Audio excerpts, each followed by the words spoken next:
Olá, gente, tudo bem? Vamos começar agora a nossa revisão para a nossa prova 2. Agora a gente vai falar um pouquinho da unidade 4, que é sobre qualidade. Bom, a unidade 4, ela trata da qualidade de serviços. Então, a gente tem a questão do conceito da qualidade, né? Eu falei em sala e vou repetir aqui, o conceito de qualidade ele é do final dos anos 80, início dos anos 90.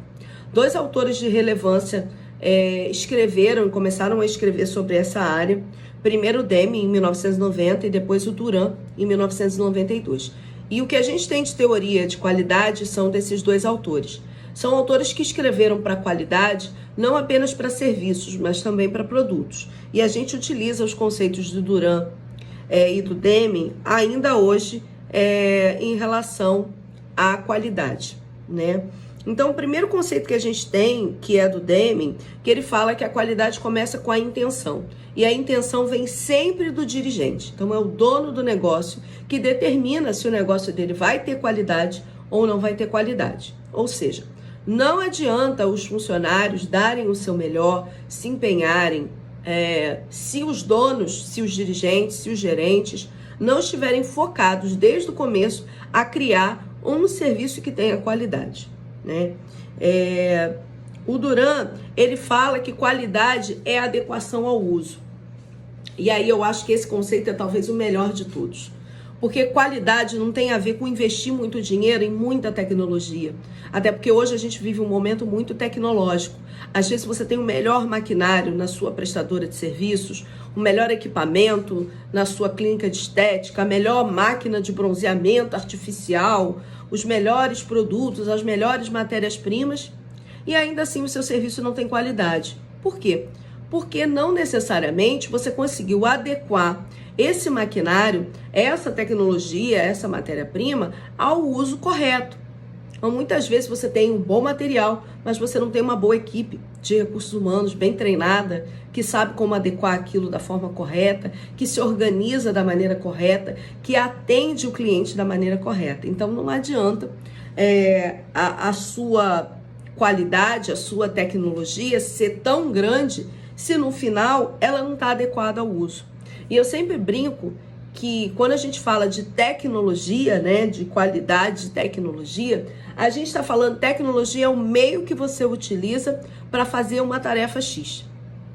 Então, a tecnologia, ela pode ser desde um equipamento super moderno, né, até, no caso de uma, sei lá, de uma maquiadora, de um pincel, que é uma coisa simples, de uma vassoura, como eu costumo dizer. Então, a tecnologia é o meio que você vai utilizar para fazer aquela tarefa.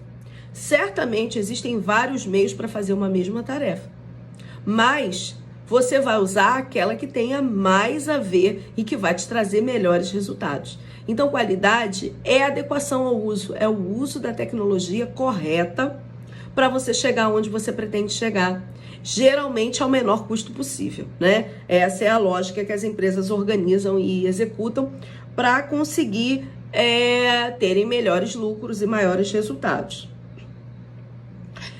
O Duran fala que a qualidade ela é uma revolução contínua, né? É um processo que não começa e termina, ele é um processo que é contínuo.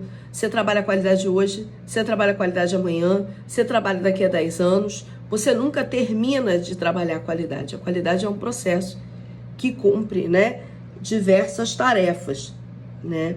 E ela fala que a qualidade, segundo Duran, começa com planejamento, passa pelo controle da qualidade e termina com o melhoramento da qualidade. Então, é um processo, de fato, contínuo, onde você planeja, implementa e depois você melhora. E depois você planeja e você implementa e você melhora e você segue nesse círculo que é contínuo, né? Ele fala também, o Deming, né, que o homem ele é o elemento-chave na execução de um serviço de qualidade.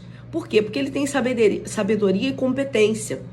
É ele que vai executar o serviço. Então, é o médico, por exemplo, numa clínica, é a competência técnica, é o que ele estudou, é o que ele aprendeu, que vai determinar se aquele serviço, aquele atendimento médico, aquela cirurgia, vai ser positiva ou negativa, vai ter resultados ou não vai ter resultados. O trabalho humano isolado, ele é inútil. Por exemplo, às vezes você tem um ótimo profissional, mas ele está numa equipe ruim. Não adianta, ele vai se perder ali ao longo do tempo.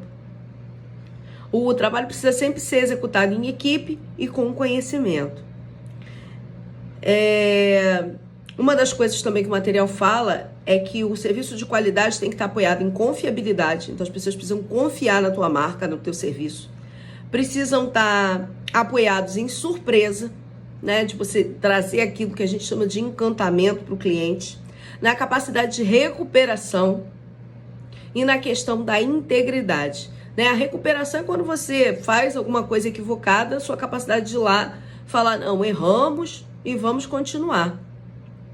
E depois a integridade, que é a sua capacidade de se manter com o mesmo padrão de qualidade, de preferência com qualidade alta, ao longo do tempo. Então o padrão de integridade também ele é relevante para esses princípios da criação de uma excelência em serviços. Sem isso, você não consegue conquistar os seus clientes. Fora isso, a gente fala do comprometimento também, de alguns fatores que às vezes atrapalham, o serviço. Primeiro, é o foco errado na produtividade. Às vezes você quer produzir muito, vender para muita gente, produzir muito além do que você está acostumado e que consegue fazer bem. E isso faz com que o teu serviço caia de qualidade, Então, cortar custos, substituir matéria-prima, isso também atrapalha muito. Uma outra coisa é o cliente pouco comprometido. Quando o cliente não sabe aquilo que ele efetivamente quer, ou ele não tem parâmetros, ele muitas vezes vai deixar de acompanhar, de questionar, de dar feedback, porque ele não tem outro parâmetro. Então, você é o único curso de idiomas da sua cidade. O cliente não tem uma noção se o que você faz é muito top ou não, porque ele nunca viu um outro curso de idiomas. Isso é complicado para a empresa em termos de buscar melhoria. Uma outra coisa que também é péssima para a qualidade do serviço é a acomodação do prestador de serviço. Quando o prestador de serviço se acomoda, ele, de fato, ele vai ter dificuldades ali em crescer, em melhorar, em evoluir, Então, são 3 fatores aí que mostram, de fato, que o consumidor, ele acaba perdendo aí no final, quando a gente tem qualquer um desses fatores. Acho que os 3 fatores são péssimos, cada um a seu modo, mas são fatores que juntos, se eles estão no mesmo combo, realmente torna a qualidade do serviço muito comprometida. Depois, a gente entra em 2 métodos. O método Serve-Qual e o método Serve-Perf. Como eu falei, são métodos primo-irmãos, sabe? Praticamente a mesma base teórica. Um autor melhorou o outro em sequência de poucos anos. O método mais conhecido, mais usado é o Serve-Qual, é o mais conhecido porque foi o primeiro, então ele acabou sendo o mais usado. Ele foi criado em 1988, por Parasunaman, Zeitan e Barry. São 3 autores também de referência dentro dessa área de qualidade. E eles criaram um instrumento de mensuração. Porque é muito fácil você falar assim, eu tenho qualidade. Mas como é que você faz para saber se você tem qualidade ou não? Você tem que ter um método, um instrumento, um questionário, alguma coisa que te ajude a ir lá e identificar se você tem de fato qualidade ou não. E esse método que eles criaram, que é o método que vale tanto para o Serve-Qual quanto para o Serve-Perf, é o método das lacunas, dos gaps. O que é um gap, uma lacuna? Uma falha na prestação de serviço. Então, eles escalonaram aí 5 lacunas, onde em cada uma dessas lacunas eles identificam ali falhas. A lacuna 1 é uma falha na percepção gerencial. Lembra que eu falei que tudo começa com a intenção dos dirigentes? Então pronto, se a lacuna 1 tiver problema, muito provavelmente você vai ter outras falhas ao longo do teu processo. Você vai identificar falhas nas outras 5 lacunas. Porque os gerentes determinam tudo. Eles que visualizam o negócio, que ofertam serviços, que determinam quanto vai custar, para quem vai vender, como vai se comunicar, como vai ser prestado o serviço, qual é a matéria-prima, qual o fornecedor. Tudo está na mão do dirigente. Quando você tem uma falha na percepção gerencial, e muitos gerentes fazem o serviço para eles e não para o cliente, ele faz o que ele gosta e não o que o cliente quer, né? E quando a gente tem esse tipo de falha, por exemplo, a gente vai ter problemas. Então, o material, e aí eu vou pedir para que você leia, ele diz quais são as falhas e quais são as medidas corretivas. Então, leia essa parte, vai lá no material e dá uma lida. Quando é uma falha gerencial, o que a gente vai ter ali? Quais são as medidas corretivas necessárias para que a gente alcance isso? Já a lacuna 2 fala da especificação da qualidade do serviço.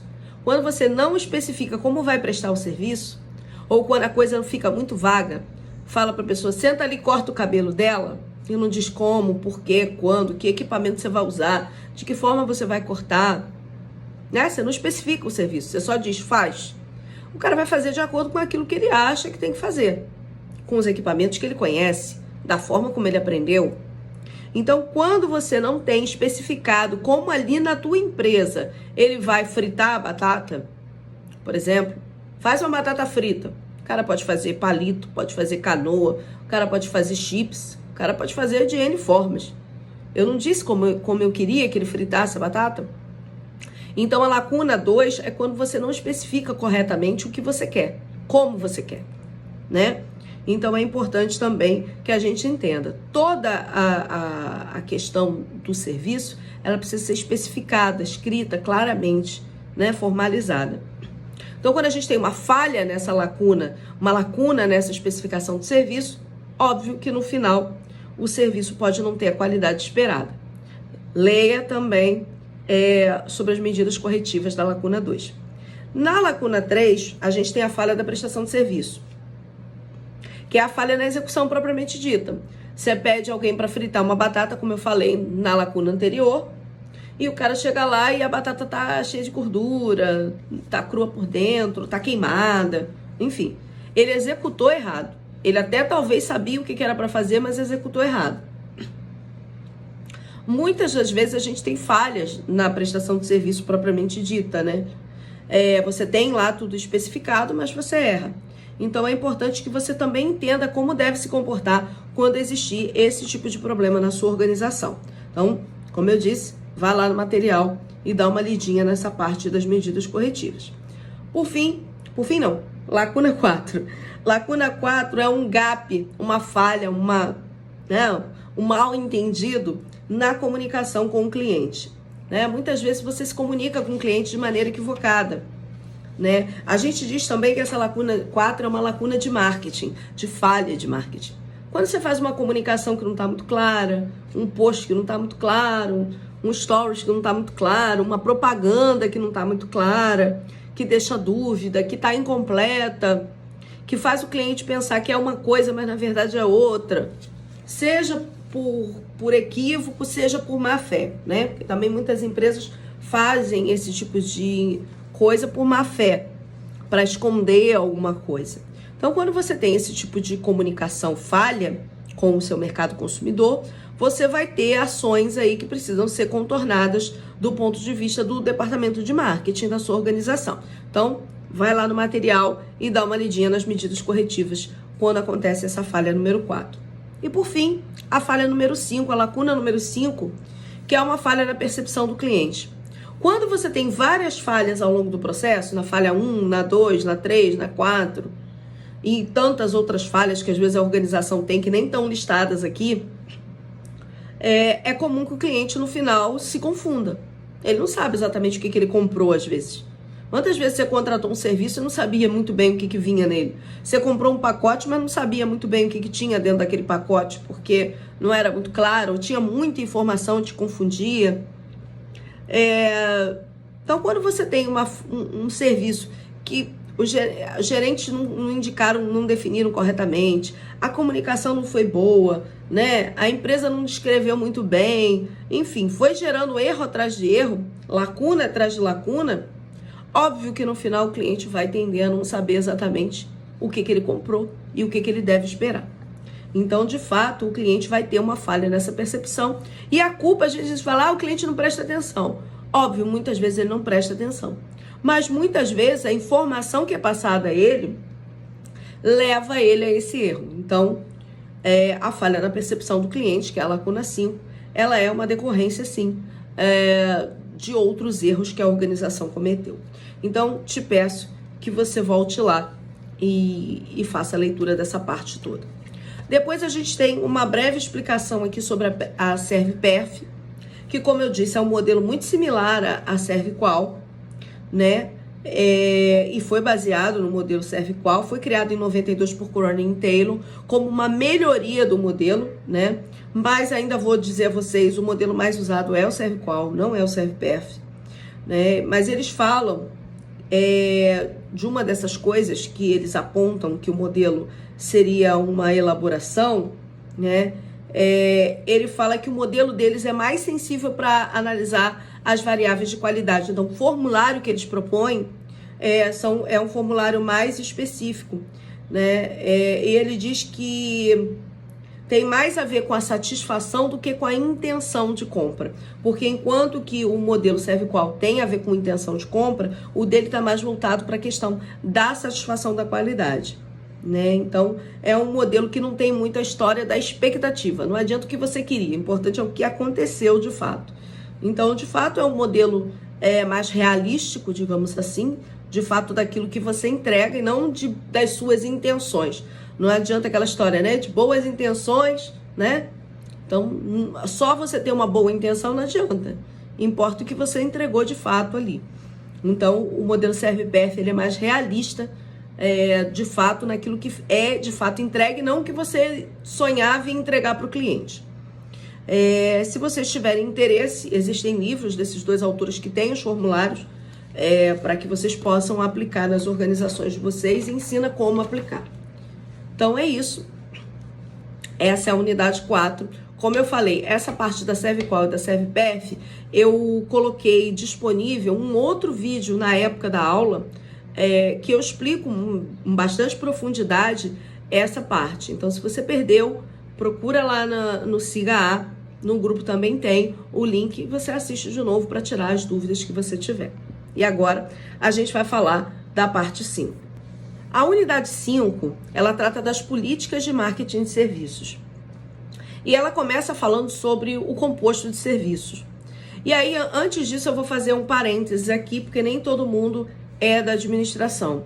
Os alunos da administração sabem, porque provavelmente já estudaram marketing 1, já estudaram marketing 2, então já tem esse conhecimento antes de entrar nessa disciplina. Em marketing, a gente tem aquilo que a gente chama de composto de marketing, marketing mix, ou os 4 P's de marketing. É o resumo do que é o marketing. Se você não sabe nada sobre marketing, decore os 4 P's, né? Que é como a gente chama o composto de produto. Que é produto, preço, ponto de distribuição ou praça, dependendo do autor, e a promoção. Então, esses 4 P's é como se fossem as estratégias de marketing resumidas em 4 tópicos, em 4 pilares. E todas as estratégias de marketing, elas surgem desses 4 elementos que eu falei. Todos começam com P, né? Não é assim, não é por acaso, não. Foi criado dessa forma em inglês e nas traduções em outros países eles fazem com que esse composto ele sempre tenha, né, um nome começando com P ou próximo disso. Então, os 4 P's são esses 4 itens que são fundamentais, que são a base de uma decisão estratégica de marketing. Primeiro, o produto, como eu já falei, sem um produto, no caso aqui, um serviço, né? Porque o produto ele pode ser um bem tangível, algo físico, ou um bem intangível, como é um serviço. Então, sem esse produto, serviço, a gente não tem nem por que fazer estratégia de marketing. Ele é o primeiro P, é ele que orienta todas as estratégias. Você precisa ter um bom produto, bem pensado para aquele público-alvo, numa boa embalagem, com uma boa rotulagem, com uma marca que esteja dentro daquilo que você espera, com estratégias de marca, de slogan, de comunicação e de ideia para aquele seu público-alvo, de conceito, que estejam dentro daquilo que você espera vender, né? Então, quando a gente fala de produto, a gente fala que a gente vai criar um serviço que seja adequado àquela realidade. Então, por exemplo, você está abrindo uma lanchonete. Que serviços, né? No caso, que produtos vão ter ali de venda dentro daquela sua lanchonete? Aí você vai pensar, produto A, produto B, isso aqui na minha região tem demanda. Você vai abrir uma clínica de estética. Que serviços você vai ter ali na sua clínica de estética? Você vai abrir uma oficina mecânica. Que serviços você vai ofertar? Isso é muito importante, porque às vezes você delimita mal o serviço que você vai vender e aí você acha que o negócio não dá certo. Por quê? Porque às vezes o serviço não é adequado àquela região, àquela cidade, naquele contexto, naquele momento. Bom, a partir do momento que você já fez o primeiro P, que é o produto ou serviço, você vai passar para um segundo P, que é o P de preço. Bom, óbvio, todo produto, todo serviço precisa ter uma definição do preço. Quando eu falo a definição do preço, eu falo o número, sei lá, R$1,99, mas eu estou falando também das estratégias de preço que você vai usar. Por exemplo, o seu preço vai ser para o público mais baixo ou vai ser para um público de renda mais alta? É aquilo que a gente chama, você vai atuar abaixo da média de mercado, na média de mercado ou acima da média de mercado. Como é que vai ser?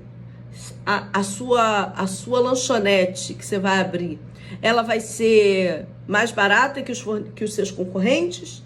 Ela vai ser igual aos seus concorrentes? Ela vai ser mais cara que os seus concorrentes? Que tipo de desconto você vai aceitar? Isso tudo são estratégias que você precisa pensar. Porque às vezes você está, sei lá, num bairro mais pobre, mais de classe média. Você precisa pensar em um preço que tenha a ver com aquele produto que você está vendendo. Às vezes você tem uma boa ideia, mas a tua precificação está fora daquele público-alvo. Então o preço ele é fundamental para que você consiga ter resultado e ter êxito nas estratégias que você vai adotar. Então o segundo é o preço. A terceira coisa é a distribuição, ou a praça, né? Que é onde você vai vender, como você vai vender. Antes, a gente tinha uma praça meio que normal. Todo mundo ia lá, abria uma loja, abria um ponto físico.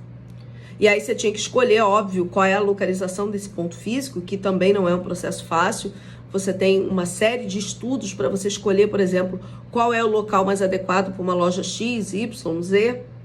Então, você escolher, por exemplo, uma loja numa rua, ou uma loja num shopping, dentro de um centro comercial, de acordo com o tipo de negócio que você quer. E aí você vai escolher um ponto físico. Mas, dentro de uma realidade que a gente tem hoje, a gente sabe que as empresas estão buscando outros canais de distribuição, né? A gente ouve muito falar canais de distribuição, que é os caminhos que você vai usar para distribuir. Você pode distribuir, de repente, o seu serviço de uma forma remota, online. Você pode agendar de uma forma remota, ainda que você tenha que executar esse serviço remoto fisicamente. Eu vi alguns estabelecimentos, por exemplo, de salão de cabeleireiro, que tem um aplicativo, onde o cliente consegue agendar pelo aplicativo o dia e o horário que ele vai fazer lá o serviço. Ele consegue olhar a agenda toda, escolher, segunda tem esse horário, terça tem esse horário, quarta tem esse horário. Ele não vai precisar ligar, ele vai vender o serviço dele pelo aplicativo. É óbvio que o cliente vai ter que ir lá cortar o cabelo. Assim como, por exemplo, no hotel, né? Eu tenho que ir até o hotel, mas como eu vou comprar esse serviço? Eu tenho que ir lá para comprar esse serviço? Em tempos remotos, eu lembro que os hotéis você precisava ligar, você precisava depositar um valor antes para reservar. Hoje em dia isso tudo mudou, você tem Booking, você tem hotéis.com, você nem compra diretamente com o vendedor, né, com o estabelecimento. Você tem iFood, que você compra sem ligar para a pizzaria. Você vai escolher onde você vai disponibilizar a venda do seu serviço. Ainda que o seu serviço precise ter um alto contato, como a gente falou lá no começo, que o cliente precisa ir lá. Mas onde que ele vai comprar? Aonde que ele vai ficar sabendo das tuas promoções? É no hotéis.com? É no iFood? É no seu aplicativo próprio? Ou não? Ele vai ter que ir lá fisicamente. Então você precisa pensar nisso. Quanto mais canais de distribuição você tem, mais possibilidades de compra você tem, de venda, perdão, você tem. Mais possibilidades o cliente tem de saber que você existe. Então hoje as empresas de serviço estão buscando canais de distribuição, praças, também virtuais. Vi, por exemplo, salão de cabeleireiro que está fazendo assinatura. Salão de barbearia fazendo assinatura. A cliente assina no aplicativo, paga todo mês um valor e ela tem lá os vouchers onde ela consegue trocar Ela pagou lá 5 vouchers de salão de cabeleireiro X, dentro daquele plano que ela assinou. Ela lá no aplicativo, ela já vai conseguindo agendar o serviço que ela quer, o dia que ela quer, a hora que ela quer, né? Muito melhor do que necessariamente ela ficar esperando, né, a cliente por conta própria e bater lá na porta do salão para comprar um serviço. Então, quanto mais canais de distribuição você tem, mais possibilidades você tem de venda, né? Mais possibilidades você tem. O quarto é a promoção. A promoção é a comunicação. Que canais você vai usar para comunicar ao seu cliente da existência da sua empresa, da sua organização, daquela liquidação que você vai fazer, daquele desconto, daquele lançamento de um novo serviço, daquela data comemorativa que você vai fazer uma ação, aonde você vai divulgar? Então você precisa definir quais são os canais que o cliente vai usar quando ele quer saber de você. E aí cada empresa vai fazer o seu, né? Você vai fazer uma comunicação talvez com folder, você vai fazer outdoor, você vai estar presente em quais redes sociais, né? Você todo dia tem uma novidade, então você tem lá a Tríades hoje, né? Acabei de entrar aí essa semana, ainda estou tentando entender como funciona, porque eu já tinha o Twitter, acabei entrando. Então você tem redes sociais, será que essa rede social vai vingar? Será que o Twitter vai morrer? Será que eu já não tenho que estar numa outra rede social para caso aquela dê ruim, como aconteceu com o Orkut? Então a gente precisa criar canais de comunicação com esse cliente. Isso precisa estar definido e a empresa precisa pensar quais são os caminhos de comunicação que ela precisa adotar dentro daquilo que ela tem de orçamento de comunicação. E aí, por fim, eu falei dos 4, né? Esses 4, eles são a base do marketing para produtos. Só que aqui a gente está falando de marketing de serviços. Esses 4 também se aplicam a produtos, como eu falei. Só que se aplicam a produtos e para serviços, perdão.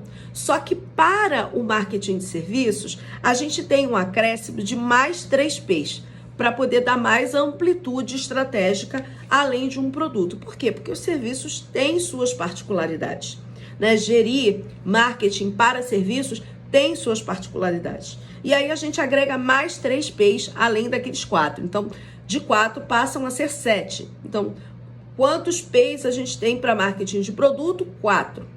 Quantos P's a gente tem para marketing de serviços? 7. Então, a gente tem 3 ampliados, 3 marketings mix, que a gente chama, 3 compostos ampliados para que a gente consiga atender aos serviços, que são o ambiente físico, o processo e as pessoas. Bom, o ambiente físico não começa com P, não começa.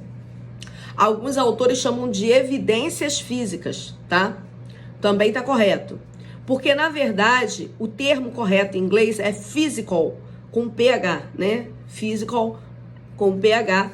E aí, na tradução, não teve como manter com PH, não se achou nada parecido, então esse P ficou aí meio que começando com AF ou EF, se for evidências físicas. Mas a gente, quando fala do physical, do ambiente físico, das evidências físicas, a gente está falando da infraestrutura daquele estabelecimento de serviços. Então, a gente está falando do lugar, do mobiliário, do equipamento, do prédio, do condomínio, da localização que você escolheu para colocar a sua prestadora de serviços, do seu hotel. Eu estou falando do hall do seu hotel, do restaurante do seu hotel, dos seus quartos, das suas dependências de restaurante, de tudo que um cliente vai desfrutar quando, por exemplo, ele se hospeda lá naquele hotel. De tudo que ele vai ver quando ele vai naquele restaurante. De tudo que ele vai visualizar quando ele vai naquele salão de cabeleireiro. Então, eu estou falando da infraestrutura, que geralmente oferece conforto ao cliente. Deveria, né? Oferecer conforto ao cliente. Geralmente, o ambiente físico é o que dá tangibilidade ao serviço. Você vai dizer se o serviço é bom ou ruim se você chegar num lugar e tiver uma cadeira confortável para você sentar enquanto você corta o seu cabelo. Se tem um lavatório que vai lavar o seu cabelo, sei lá, com água morninha. Se você vê que os equipamentos são modernos, que tem coisas que você nunca viu por aí. Então, isso tudo vai tangibilizar e vai dar credibilidade, vai conferir qualidade ao serviço. Então, ele tangibiliza o serviço que é intangível. Então, é o ambiente físico que precisa estar adequado àquilo que você vai ofertar ao seu cliente. O outro P, esse sim é P, que é o sexto P, é o P de processo. A gente falou aqui o tempo todo que para que você tenha um bom serviço, você precisa ter um serviço com qualidade. Para que você tenha um serviço com qualidade, ele precisa ter um processo, ele precisa estar operacionalizado. Ele precisa estar descrito em algum lugar. Você precisa falar para a pessoa, faz uma batata frita e explicar a ela como ela vai descascar a batata, com que equipamento, com que espessura vai descascar a batata, depois como ele vai cortar a batata, em que espessura, de que formato. E aí depois em que óleo ela vai cozinhar, onde ela vai colocar esse óleo, a que temperatura ela vai colocar esse óleo, quanto tempo ela vai colocar a batata lá dentro do óleo, com que coisa, será que vai ser com aquela, né, aquela grelhazinha que tem lá que já coloca ou não, ele vai jogar lá, você vai especificar. Depois de quanto tempo ele vai tirar, vai colocar no papel, vai colocar no outro equipamento para, né, para pingar a gordura, como vai ser, né? Esse é processo. Todas as etapas de uma prestação de serviço precisam ter processos previamente definidos, minimamente detalhados, para que o consumidor, aliás, para que o prestador do seu serviço consiga executar daquela maneira. Então, precisa de processo. E, por fim, a gente precisa, no sétimo P, das pessoas. Como eu falei no começo, quando a gente falou de qualidade, né, a gente fala que o homem é um elemento fundamental da qualidade de serviços. E ele é o elemento principal da prestação de serviços. Por mais que os serviços sejam automatizados, que você tenha tecnologia, o homem sempre vai ser o principal. Então, se você tem um cabeleireiro, se ele não for bom, ele pode ter vários equipamentos ali à volta dele, o serviço vai ser ruim. Você tem um médico, o serviço é o médico, é o que ele aprendeu, é o que ele tem de feeling, de entendimento, de experiência. Em todos os serviços que você parar para pensar, é sempre o homem que vai encontrar a solução para aquele serviço adequado. Então é o garçom que de repente vai te dar uma indicação do que ele acha que é o melhor para você ali naquele restaurante, uma indicação de como combinar, harmonizar, né, um vinho com uma comida, uma sobremesa, né? É um mecânico que vai te dizer a peça que está com defeito no seu carro. Enfim, em todas as prestações de serviço, sempre é o homem que vai conduzir esse processo, é o prestador de serviço, é o funcionário daquela organização. Então, as pessoas não poderiam deixar de estar dentro desse processo e ser um dos pilares do composto de serviço, né? Já é diferente de um produto, porque o produto ele é fabricado por uma máquina.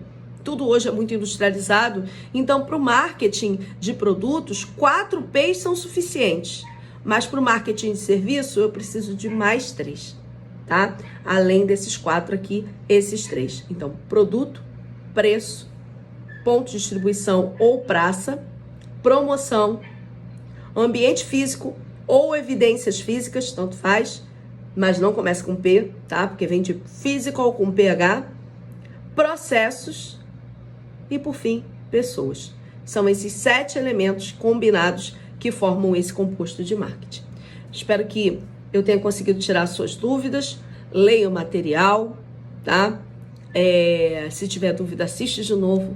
E se você tiver alguma dúvida, você me manda lá no grupo a dúvida que você tem, que eu vou te ajudar nisso, tá certo? Beijo pra vocês, até a prova. Tchau, tchau, gente.